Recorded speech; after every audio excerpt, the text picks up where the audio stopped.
Welcome to this rink demo brought to you by Bauer. I'm Kevin Weeks. We've got Mike Rupp.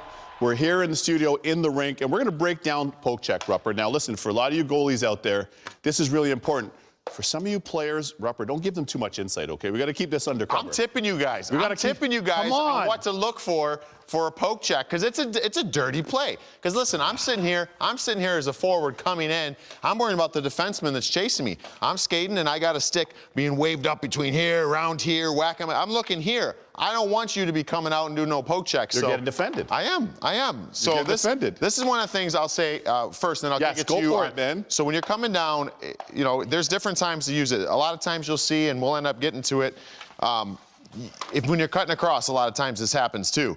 One thing you want to look for a goaltender, though, is I want to watch his hand here. They always teach, you're always taught that goalies will look, they're going to know when you're going to shoot, when you drop, when you get your shoulder movement. That's what you're taught when you're a kid. Fair. Well, right here, as soon as I see this hand start to move up the stick, so it's almost like they get a little cocking of their arm, and then the stick will start sliding.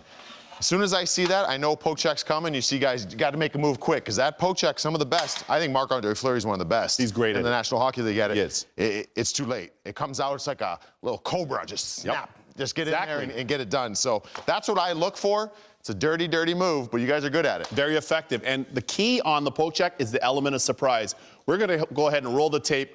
Watch Minnesota Wild's Devan Dubnyk execute this to perfection. You couldn't do this any better. Not only did he get the poke check, he also makes the save. Now, rolling puck, in comes Tanner. Lizard tongue right away, bam. And he gets a poke check, Rupper, but you see the eyes. Look at the eyes of Tanner Pearson. His head's down, his eyes are down. Great presence of mind by Devan Dubnyk to poke that away the first time, but also regain his balance and make the save on the second one. You saw Ryan Suter's stick coming in there. That's what I'm talking about. Tanner Pearson's worrying about Ryan Suter coming in on the play. So he's end up getting this puck right here, and he sees Ryan Suter's stick coming up in the picture. So he's looking here, and all he's thinking is, all right, let's secure this. Now I'm going to make a move here. By the time he does it, too late. Poke check's out of there. Great job by Dubnyk. Great job by Dubnyk. Impeccable timing by Devan Dubnyk on that play. There is other ways when you see, and we've seen some in recent weeks here where recent time we've seen Roberto Luongo with a good play on this. One of the best ever was Dom Hasek when he used to come flying out.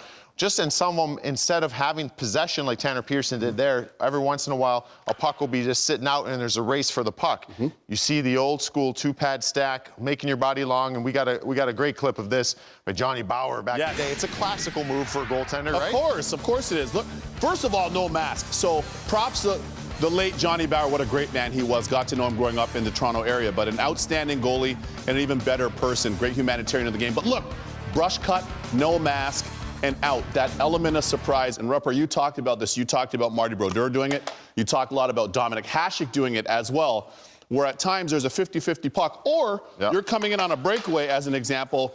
Maybe the puck's out a little bit out in front of you, and now it's that element of surprise. You're coming for the puck as you would, and he just literally comes out at you and goes down. And you're done. You got nothing. You see Johnny Bauer in those pictures putting his hands over his head. Right. So even if I had the presence of mind to kind of skip it over and get it on the other side, he still got his stick over there too. Marty Brodeur would do this all the time. It was frustrating because you'd almost just two-pad stack it like you are right there. And with that speed that you have, I mean, you're just hurdling him. You're not even thinking about the puck anymore. You're thinking about your kneecaps, and you're just jumping over him. It's a dead play. So when goalies come and do that, it's unbelievable. But then sometimes you get in between. And there was one where Bachman for the Vancouver Canucks got caught in between. It was a Charlie Coyle goal where he starts to come, and he doesn't know when he starts second-guessing himself. So when goalies are committed and they play with conviction and come out, man, as a player, you hate that because it wrecks everything. Same thing is going on. I'm looking to see if someone's back-checking me. I don't need a goaltender bull-rushing me from straight ahead. So it's a tough play to put forwards in. You're right. And when goalies can execute either play against a forward, especially the second one, that ends up being the forward just being preoccupied by just being safe. You don't want to lose your ACL. You don't want an MCL injury. You're just trying to protect yourselves. And for goalies, the key, as Rupper just pointed out there, is you always want to make sure that you trust your instincts. If you're going out to play the puck, go out to play it. If your instincts to go out to poke check, commit to that. If it's a half poke check or a full body, commit to that. You don't want to be indecisive. Shooters can always read if you're indecisive. A game of cat and mouse. In this situation, a goaltender will win if he's offensive. Why? Because the offensive player is supposed to be me. he's supposed to be defensive player. He's a goaltender. So when he takes the initiative to be offensive and authentic at going at that puck, it throws me for a loop, and it usually the goalie will win that battle. And there you have it, the constant battle, cat and mouse battle between shooters and goalies. And as Rupper just said, goalies offense. I felt that. That was great. The game is a gift. Visit your local retailer or Bauer.com for great holiday hockey gifts.